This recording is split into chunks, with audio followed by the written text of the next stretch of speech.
Jijini Mbeya inashuhudiwa ulaji wa kiapo cha wahandisi mahiri.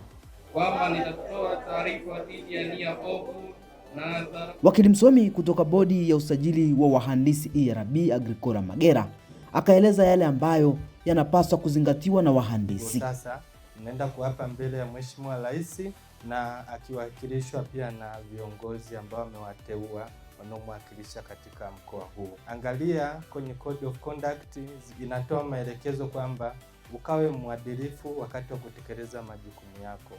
2, hakikisha unatumia weledi katika kutekeleza majukumu yako. 3, hakikisha unatumia taaluma yako kikamilifu. 4, unapaswa kujiendeleza kitaaluma. 5, unapaswa kuepuka maslahi binafsi wakati wa kutekeleza majukumu yako. Na mwisho, unapaswa kutekeleza majukumu kwa kuzingatia haki yako, haki ya raia, haki ya mteja wako. Akimkaribisha mgeni rasmi mkuu wa kitengo cha udhibiti kutoka bodi ya usajili wa wahandisi ERB, mhandisi Eric Nestori, akaeleza maana ya kiapo hicho kwa wahandisi. Zoezi la kula kiapo kwa wahandisi ni endelevu, na wahandisi wataalamu wote wanalazimika kula kiapo kabla ya kupewa leseni.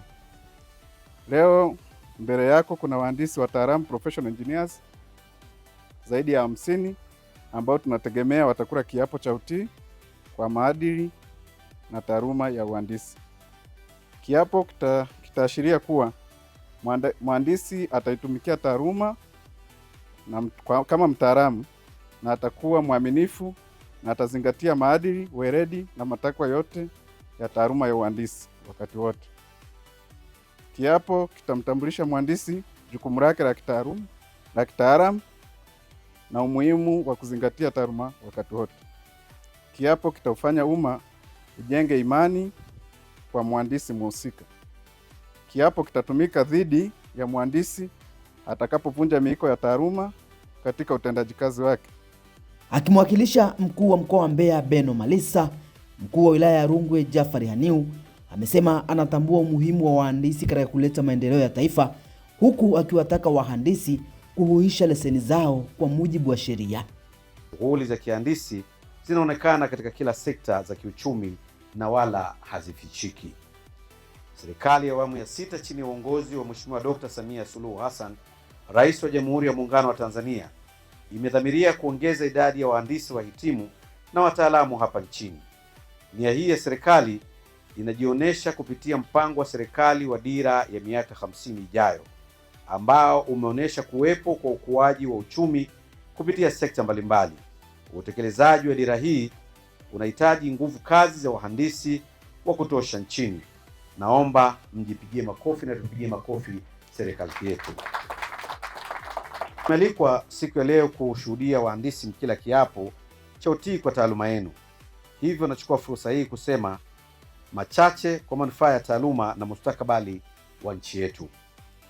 Tukio hili ni muhimu kwa utekelezaji wa kazi zenu ambao mtakiuka sekta ya uhandisi, ambao mtaikuza sekta ya uhandisi na hatimaye maendeleo ya taifa letu kwa ujumla. Taaluma nyingine kama madaktari, wauguzi, wanasheria na walimu wamekuwa kila kiapo cha utii kwa taaluma zao kwa muda mrefu.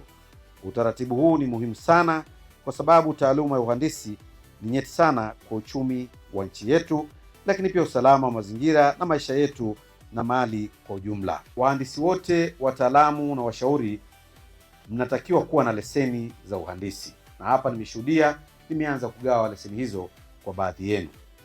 Leseni hizo zinawapa uhalali wa kufanya kazi za kihandisi nchini. Nitoe wito kwa niaba ya serikali, kila mhandisi mtaalamu au mshauri kuwa na leseni hai, kwani nimearifiwa kuwa bodi inaendelea na zoezi la kuhuisha leseni hizo ambazo zimeisha muda wake. Kupitia wito huo, nisingependa kuona mhandisi ndani ya mkoa wetu wa Mbeya ambaye atakuwa anafanya kazi bila kuwa na leseni hai. Baadhi ya wahandisi waliokula kiapo nao hawakuwa kimya, ambapo wametoa ya moyoni kuhusu utendaji wa bodi ya usajili wa wahandisi ERB. Tuishukuru sana bodi Bodi ya Usajili wa Wahandisi nchini Tanzania kwa kazi kubwa ambayo wanaifanya. Miaka hivi karibuni bodi yetu imekuwa very active, ina respondi haraka, inapitia taarifa za kihandisi kwa wakati na inatoa majibu kwa wakati.